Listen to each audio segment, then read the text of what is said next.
भारत की सीमा कई देशों से लगती है। इनमें से कुछ बॉर्डर एरियाज काफी संवेदनशील हैं। पाकिस्तान, चीन, बांग्लादेश और म्यांमार की सीमाएं सुरक्षा के लिहाज से बेहद महत्वपूर्ण हैं। बॉर्डर की सुरक्षा की जिम्मेदारी बीएसएफ के साथ ही आईटीबीपी के जवानों के कंधे पर है। म्यांमार में आंतरिक संघर्ष की वजह से बड़ी तादाद में शरणार्थी भारतीय सीमा में घुसने की कोशिश करते रहे हैं। दूसरी तरफ घुसपैठ के लिहाज से बांग्लादेश से लगती सीमा भी काफी संवेदनशील हो गई है। तस्कर हमेशा सीमा पार कर भारत में घुसने की फिराक में रहते हैं। बुधवार सुबह भी एक ऐसा ही मामला सामने आया। बीएसएफ की एक महिला कांस्टेबल ने अकेले ही घुसपैठियों से मोर्चा ले लिया।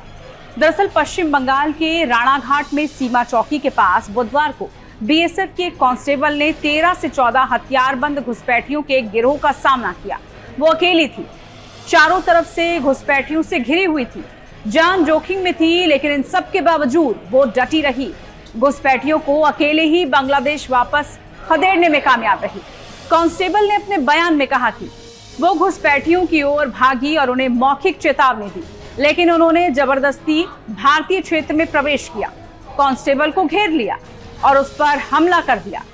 तब तक एक साथी जवान भी मौके पर पहुंच गया और घुसपैठियों की ओर एक स्टन ग्रेनेड फेंका, जो उन्हें रोकने के लिए विफल रहा।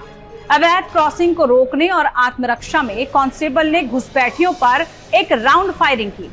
अब इस बीएसएफ की महिला जवान की खूब तारीफ हो रही है।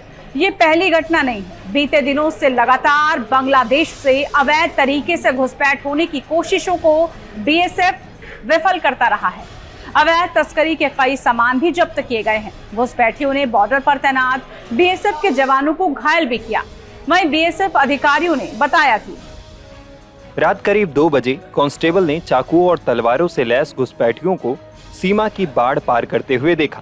बीएसएफ साउथ बंगाल फ्रंटियर के प्रवक्ता डीआईजी एके आर्य ने बताया, उसने घुसपैठियों पर हमला किया और उन्हें मौखिक चेतावनी दी, लेकिन वे भारतीय क्षेत्र में घुस आए, कांस्टेबल को घेर लिया और उस पर हमला कर दिया। तब तक एक साथी जवान ने उसकी चेतावनी पर प्रतिक्रिया दी और घुसपैठियों की ओर एक स्टन ग्रेनेड फेंक दिया। घुसपैठियों ने जैसे ही चढ़ाई जारी रखी, कांस्टेबल ने उन पर गोली चला दी और उन्हें वापस बांग्लादेश भागने पर मजबूर कर दिया। इसके अलावा डीआईजी आर्य ने कहा कि बीएसएफ किसी घुसपैठिए के घायल होने की संभावना से इनकार नहीं कर रहा है। ये कोई अकेली घटना नहीं है। हाल ही में कृष्णानगर, नादिया, बामनाबाद, राजनगर और बहरामपुर में सेक्टर मुख्यालयों के सीमा चौकियों पर पशु तस्करों और घुसपैठियों ने जवानों पर इस तरह के हमले किए हैं। जवानों को आत्मरक्षा में गोली चलानी पड़ी और उन्होंने तस्करी और अवैध घुसपैठ की घटनाओं को विफल कर दिया। उन्होंने अवैध ड्रग्स, पशु और अन्य अवैध सामान जब्त किए हैं। राणाघाट की घटना के एक दिन पहले बहरामपुर में मधुबना चौकी के पास भी इसी तरह की घटना हुई थी। भारत बांग्लादेश सीमा पर तस्करी के प्रयास को सफलतापूर्वक विफल करने के दौरान एक जवान घायल हो गया था। अधिकारियों ने कहा कि जवान ने 8 से 10 तस्करों को देखा और जब उसने उन्हें चुनौती दी तो उन्होंने उस पर हमला कर दिया। उसने तस्करों पर गोली चलाई, उन्हें पीछे धकेल दिया।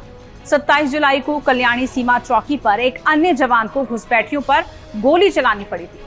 बीएसएफ ने बॉर्डर गार्ड्स बांग्लादेश यानी बीजीपी के साथ बैठक भी की है और बीएसएफ ने इन अकारण हमलों के खिलाफ कड़ा विरोध भी दर्ज कराया है।